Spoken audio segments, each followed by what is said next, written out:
Hi, you guys. No circle light today.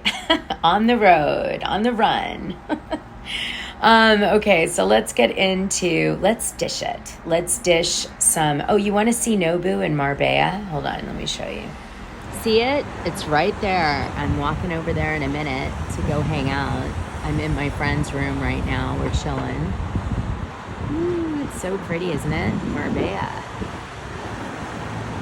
So this week started off with Garcelle saying that Diana was ignorant on Watch What Happens Live, and Diana basically saying, Garcelle, how insensitive of you. You know how much charity work I do in Haiti. And then Lisa kind of coming to protect Diana, but in, of course, a selfish way. Like, talk about narcissist. She mentions that Sutton may be a narcissist on episode 9, and I'm thinking to myself, Lisa, maybe takes one to know one, sweetheart. But anyway, so Lisa, I guess, kind of protects Diana in a sense by saying, you know, we're not going to tolerate being called racist when we fight with Garcelle every time because, you know, that's not fair, basically, but like it was worse. Absolutely not. And do you believe Diana misinterpreted the black content creator on Instagram moment? She's uneducated. Oh,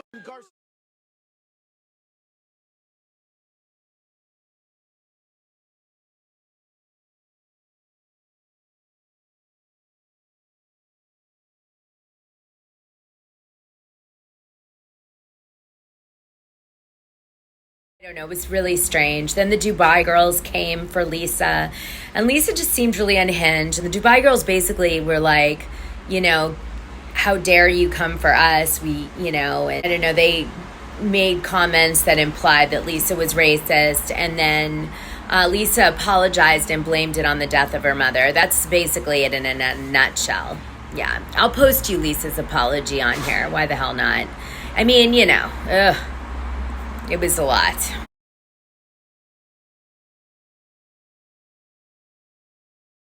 Now, I'm not going to lie, you guys, little hungover for today's recap. But I still made it here.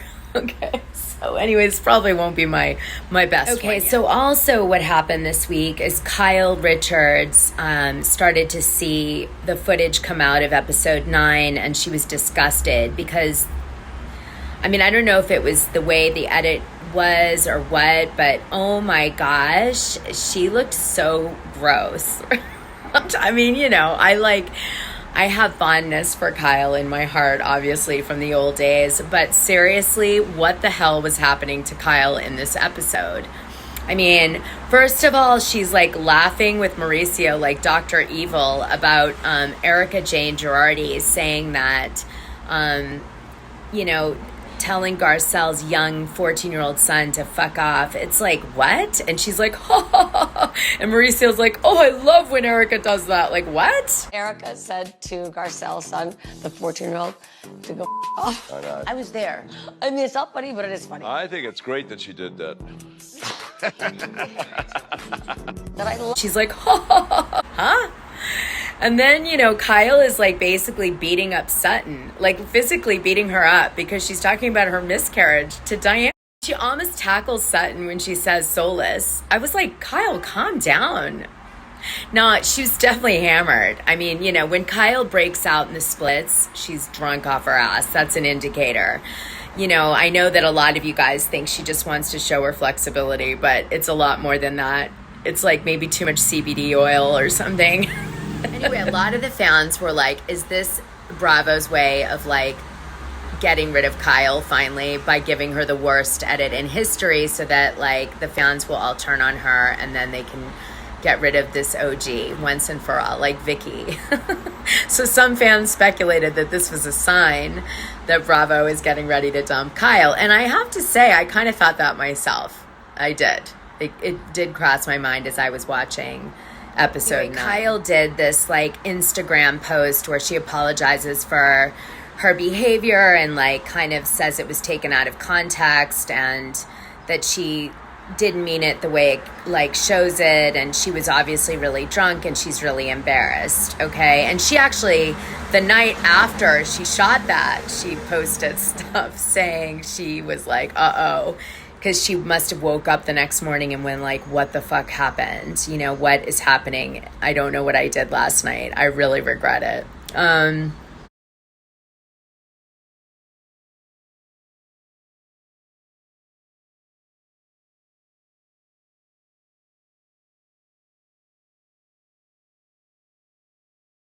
Now, I loved one part of this, which was when Diana was called an escort by Sutton without calling her an escort by Sutton, because she quoted an 80s song, which is, I think I can get away with singing it for you, but it was 8675309, 8675309. Anyway, that song is about like a guy who finds like an escort's phone number on a bathroom wall, and then he like everybody's like pursuing this escort, I guess, to date or whatever. So it's a fun song. You got to really listen to the hook, though. It says it all. Okay, after the 8675309 part, and they get into like the wall, they find it on the bathroom wall. After that is the good juicy part about the escort part. Okay, so anyway, that was really clever, Sutton.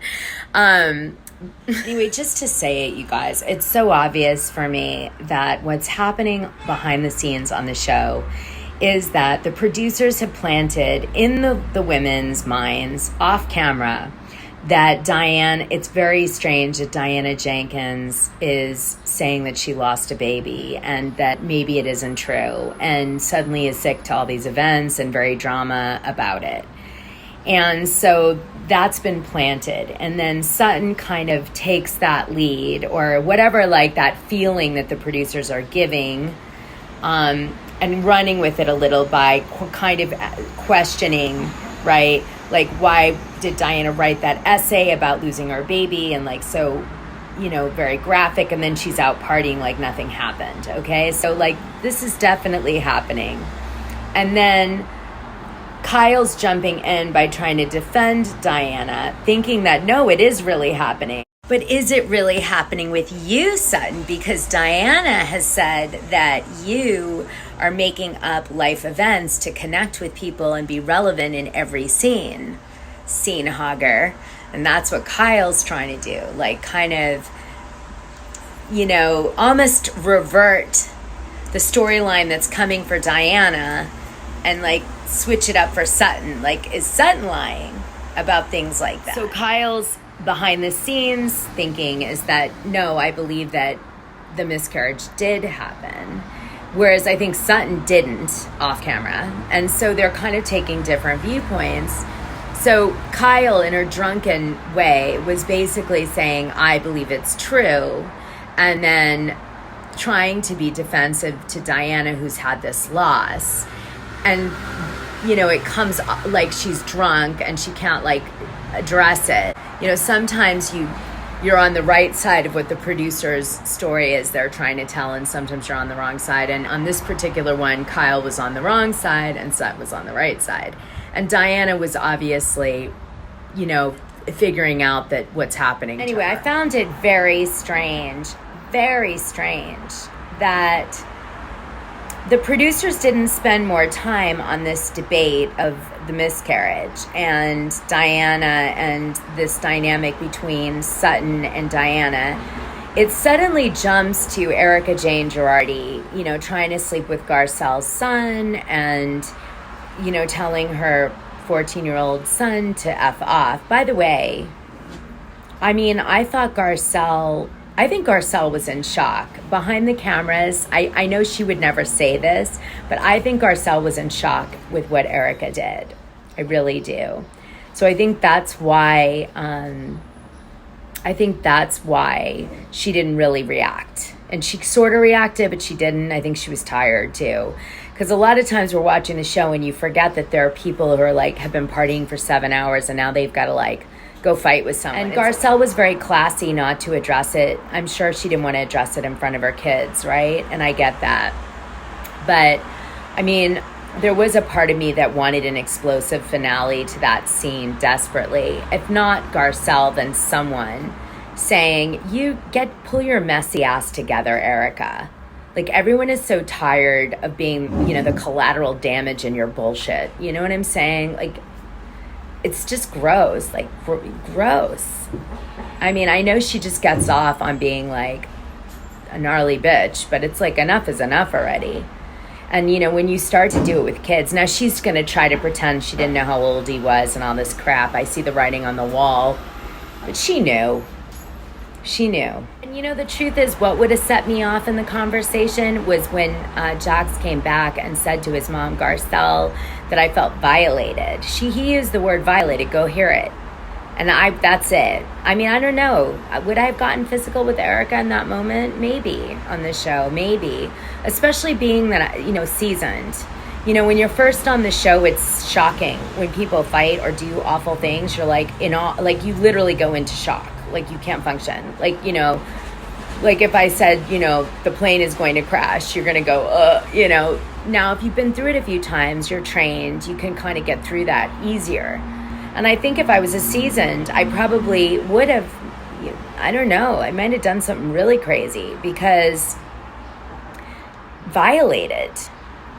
I mean, a grown-ass, drunk-ass, drug addict, orphan robbing bitch, like, just take her out, like, just for our entertainment. So then we have the weird lunch with Kyle and Sutton and the book purse and the red shoes and the great pasta, and it's just awkward again. Sutton and Kyle obviously do have a real friendship at this point, you can tell, and they're struggling to fight with each other, but it's just awkward. I mean, Kyle and Sutton together are just continuously so strange. Like, Kyle's like, you never let me apologize, and all I'm hearing her do the whole time is let Kyle apologize. Were you guys with me? Like, were you listening to that whole lunch and going, Kyle never stops, like, shuts up, and she's always talking about, like, how sorry she is, and, like, Sutton seems to be letting her do it, but she's, like, complaining she isn't, and I'm just like, is she delusional? I felt gaslit in that scene, totally. I mean, I was like, Kyle's, like, a crappy apologizer, maybe. Maybe it's not the other way around. I mean, I feel like Sutton's kind of bullied on the show a little bit, even though she does have that, like, face, and she does come off passive-aggressive a little bit, but still. Anyway, then we go to self-defense class with Crystal and Dorit, and we get to see her feel empowered. But it kind of annoyed me, too, because she kept saying, like, what did she say? It was so weird. It was like, I kind of want to move, but of course I'm not going to move. I learned how to kick someone's ass, but I'm never going to kick anyone's ass. And I was just like, why am I doing this with you? You're not getting anything out of it. You know what I'm saying? Anyway, I felt bad for her, but it's like, stop undoing everything we're doing in your words. Sheree has been completely underutilized on this show. I don't understand what the hell went wrong with her and the producers, but I can tell you from experience, something's up. The fact that Sheree is being used so very little tells me that something didn't go right in the negotiation with her, and we're suffering for it because I want to see her more. I loved when she said to Garcelle, like, we're going to set this bitch straight and, like, take out your earrings. Like, in other words, we're going to go, like, throw down. I thought that was awesome. Now, I don't tend to think that it was because Sheree was boring, because, I mean, I said some crazy stuff that never made it on camera, like screaming and everything, never made it on. So it's possible that just something went wrong with production in her, and so she's getting edited out, like happened to me. Now, I want to say one thing, okay? So there's this scene, right, on this episode that PK and Dorit are sitting in a living room and with Mauricio and Kyle. We mentioned it earlier, where they're making fun of the fact that Erika is such a fun drunk telling children to F off. Like, I don't get it. But whatever, we'll like just chalk it up to them trying to be supportive.